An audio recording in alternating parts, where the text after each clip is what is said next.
نهائي كبير جمع بين لبؤات الأطلس ومنتخب نيجيريا. ماتش كان واعد وفعلا ما خيبش الظن. الشوط الأول كان مغربي 100%. البنات لعبوا بالرجولة وضغطوا من البداية وتمكنوا يسجلوا الهدف الأول ومن بعد الهدف الثاني. زاد فرحنا وفرح الجمهور كامل. لبؤات الأطلس دخلوا بنية واحدة، نربحوا ونجيبوا اللقب.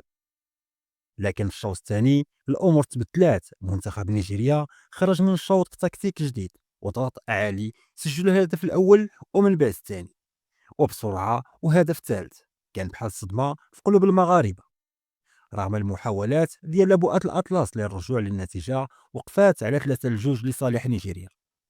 خسرنا اللقب بصح، ولكن ربحنا فريق قوي، قلبه كبير، وعندنا مستقبل واعد. لبؤات الأطلس فرحونا، شرفونا، وخلاو بصمة في قلوب كل المغاربة.